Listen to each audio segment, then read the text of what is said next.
Erica here, and I am back with a video that is not a haul, or a TBR, or a wrap-up, which is amazing. I've been having a hard time keeping up with videos and video ideas and content lately, and that will continue probably through the end of September, and then hopefully in October after my wedding is over, and I am back to living my only mostly hectic life. I will have more time to do more fun things on this channel. Today I wanted to talk about stories told from multiple points of view. I really enjoy a story that kind of jumps around in narration and we get different pieces of the story from different characters. That's something that I really enjoy. I was hoping to talk about like 5 books in this video, and then I started pulling things off my shelf and it got a little out of hand. So I actually have 17 books, and I've broken them down a little bit into genre, and I'm just going to try and talk about them as quickly as possible. So first of all, what I mean when I say stories told from multiple points of view, it's not necessarily a story with a kind of third-person omniscient narrator who knows what every character is thinking or feeling, but stories that literally from chapter to chapter, or in different sections, or even sometimes from paragraph to paragraph, you are told the story from the viewpoint of a different character. And it could be that you're getting simultaneous narratives, so you're learning one story, but you're getting both sides of the story. It could be something that jumps back and forth in time, when you get one character's perspective in one time and place and another character's story from another time and place, and they're somehow intertwined. All kinds of things like that. So let's get started, because like I said, I have a lot of books to get through. First of all, for those of you who are into literary fiction, I have quite a few. I have Americanah by Chimamanda and Ngozi Adichie. You've probably heard of this. You've definitely heard of Chimamanda and Ngozi Adichie, I hope. This is the story of a family and a Jemisin who grew up together and then are separated, and a family moves to the United States, and Jemisin moves to London, and both of them are missing Nigeria, and they're missing each other, and you get the story told from both of their perspectives. It's really beautiful. I highly recommend it. I have Clear of the Sea Light by Edwidge Danticat. This is a story that takes place in Haiti, and it revolves around the disappearance of a young girl, and it is told through the points of view of a huge variety of characters in the community, and piece by piece you kind of get a full vision of what this community is all about and what it has been through.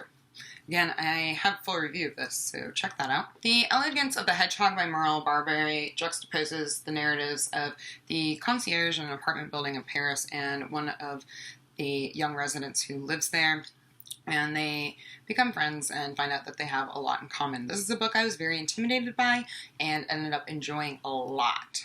The History of Love is a bit of a convoluted story, and it's told in a very non-traditional narrative style, but suffice it to say, it revolves around many different characters, one of whom is a young girl, one of whom is a very old man, and one of whom is a mother who has lost her husband, and is all about this quest for finding the person that we truly belong with, and it made me cry like a baby.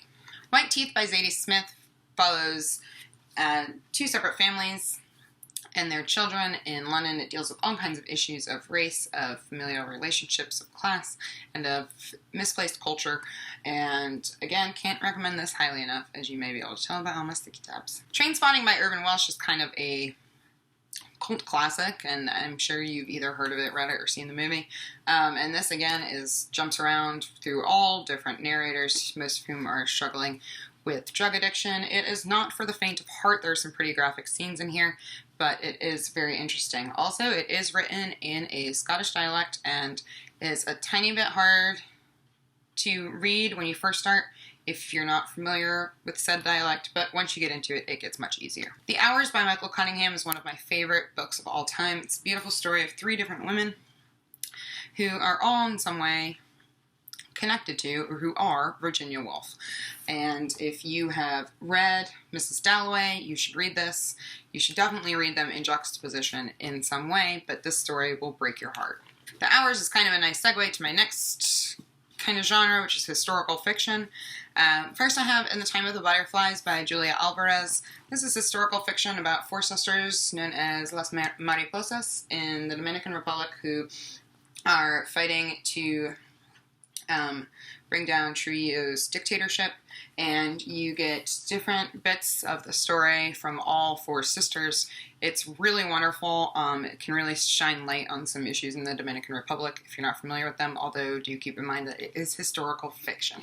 Euphoria by Lily King is another book that I have a full review of, which I will leave down below, but this is the story of Margaret Mead, who is a famous lady anthropologist in the early 20th century, and it is told from the perspective of herself, her husband, and a bit of a jealous lover. Another book I've actually reviewed, and recently, is Affinity by Sarah Waters. I recently read this, and this is a dual narrative.